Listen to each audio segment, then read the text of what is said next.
A total of 65,000 asylum seekers have entered Croatia since the start of the refugee crisis some 10 days ago. On Friday alone, some 10,000 refugees entered the country.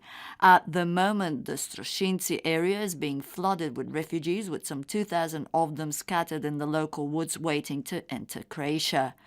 More refugees are arriving in the Tovarnik and Ilok areas. They're being transported to the Opatovac center and after getting some rest and being fed are taken to the border crossings with Hungary, Baranjsko Petrovo Selo, Terezino Polje and Botovo.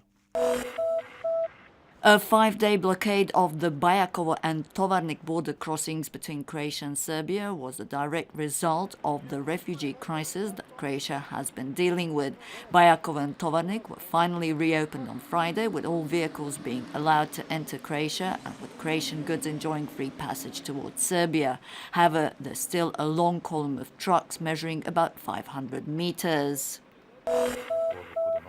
Following mutual accusations flying regarding the blocking of the Croatian-Serbian Bajakovo border, the Croatian and Serbian prime ministers both toned down their rhetoric last night.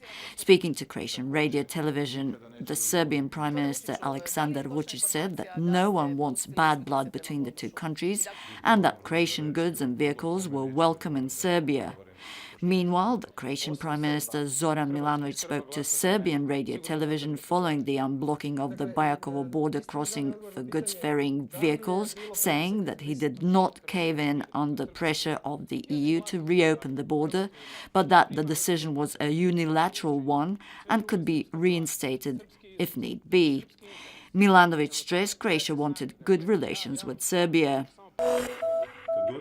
Speaking to the HINA news agency, the Croatian Democratic Union leader Tomislav Karamarko slammed Prime Minister Zoran Milanović regarding his attempts to seal Croatian borders, saying that for election campaign purposes Milanović wanted to be seen as a defender of national interests, but had quickly crumbled.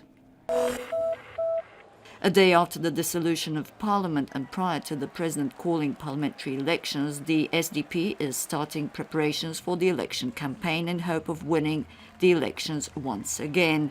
Some 5,000 party members have gathered at the Dom Sportova sports arena in Zagreb, where the work of the government so far had been presented, as well as outlines of the program for a possible new mandate.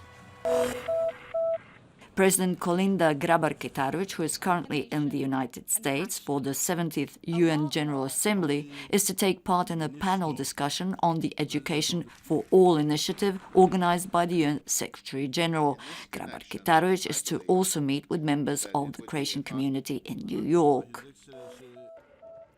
And in sports, the Croatian Football League matches continued yesterday with Dinamo beating Osijek 4-1. Dinamo is facing more challenges at the start of next week, as it is to play Bayern on Tuesday in the Champions League.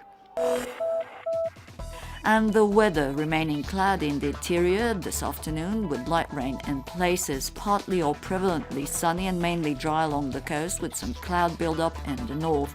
Winds moderate northerly to northeasterly. Moderate to strong northerly winds and Bora in the north and central Adriatic. Sea slight to moderate, visibility good. Top temperatures between 12 degrees at high elevations and 18 in the east, in the inland areas, and 20 to 24 degrees along the coast. Changeably to mostly cloudy inland in the coming days with intermittent rain until Sunday. Winds northerly and northeasterly with no considerable changes in temperatures.